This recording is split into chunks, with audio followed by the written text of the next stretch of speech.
জনশ্রুতি আছে বটবৃক্ষের আড়ালে ঢাকা পড়া এই মসজিদে ঘোরাফেরা করে জিনেরা।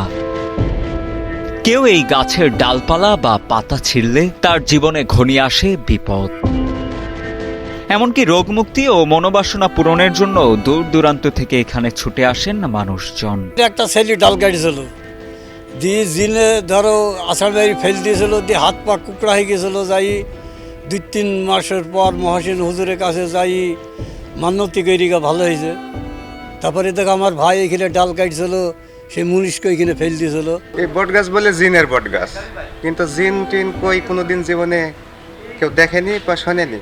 কিন্তু কেউ কিছু একটা ইটও নিয়ে যায় না, কোনো কাঠ নিয়ে যায় না, কোনো কিছু নিয়ে যায় না ভয়ে। জানা যায় 1800 শতাব্দীতে মেহেরপুরের গাংনী উপজেলার করমদি গ্রামে মসজিদটি নির্মাণ করেন দশরথ হাজী নামের এক স্থানীয় ব্যক্তি। 250 বছর আগে পায়ে হেঁটে হজ পালন করতে গিয়েছিলেন তিনি। হজ থেকে ফিরেই চুনসুরকি দিয়ে নির্মাণ করেন এই মসজিদটি। মসজিদটিতে একসময় মুসল্লিরা নিয়মিত নামাজ আদায় করলেও পরবর্তীতে চোর ডাকাতের উৎপাতে গ্রামবাসীরা অন্যত্র চলে যেতে শুরু করলে ধীরে ধীরে বন্ধ হয়ে যায় মসজিদটি। হজ সম্পূর্ণ করে আসার পরে এখানে তিনি মসজিদ বানায়, তার নিজস্ব জমিতে মসজিদ বানায়। মসজিদ বানানোর পরে উনি প্রায় আপনার ওই ফ্যামিলির লোকজন এখানে নামাজ পড়ছে। আমরা সেটা অনুমান করি যে হয়তো 50 বছর হতে পারে এখানে নামাজ কালাম পড়েছে। আপনারা যে গাছটা দেখছেন, এই গাছটার দিন বসবাস করত, এখনও করে। এখানে এর আগে আর কোনো লোকজন একবারই আসতো না, এখন কিছু কিছু লোক আসে এবং এই গাছের ডালপালা পাতা বা জমি জায়গা নিয়ে বিভিন্ন যারা দখল বা ডাল কাটে, এদের বিভিন্ন ক্ষতি হয়, মুখ দিয়ে রক্ত ওঠে বা তাদের পারিবারিকভাবে অনেক ক্ষতিগ্রস্ত হয়। কালের পরিক্রমায় গাছপালায় আবৃত হয়ে যায় ইটের তৈরি মসজিদটি। স্থানীয়দের দাবি, মসজিদটিতে মানুষের নামাজ পড়া বন্ধ হয়ে গেলেও এই মসজিদে নামাজ পড়তে আসেন জিনেরা। তাই মসজিদের ভেতরে যাওয়া তো দূরের কথা, বিশাল বটগাছটির পাশ দিয়ে হাঁটতেও ভয় পান গ্রামের অনেকে।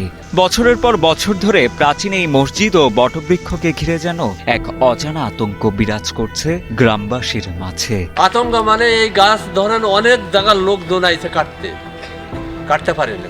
তারা চেষ্টা করেছে যে এখানে ঘরও করেছিল, এর ভেতরে ছিল কিছুদিন, হ্যাঁ, তাইকেও তারা কাটতে পারেনি। এখানে কোনো কিছু পড়ে থাকলে আপনার কেউ কোনো কিছুই নেয় না, মিলে হয়তো তাদের ক্ষতি হয়। এদিকে মসজিদটির নির্মাণকারী দশরথ হাজীর বংশধরেরা জানান, প্রাচীন বটবৃক্ষের আড়ালের এই মসজিদটি স্থানীয় ইতিহাস ঐতিহ্যের ধারক বাহক। তবে সংরক্ষণের অভাবে হারিয়ে যেতে বসেছে প্রাচীন এই পুরাকীর্তিটি। তাই মসজিদটি সংরক্ষণের জন্য সংশ্লিষ্ট কর্তৃপক্ষকে এগিয়ে আসার আহ্বান জানান দশরথ হাজীর বংশধরেরা। আপনারা যে নিউজ করতেছেন, এই নিউজের মাধ্যমে যদি সরকার কোনোভাবে উদ্যোগ নেয়, তাহলে এই ফ্যামিলি এই মসজিদকে যদি কোনোভাবে উন্নয়ন ঘটাতে চায়, তাই ফ্যামিলির আসলে কোনো বাধা নাই।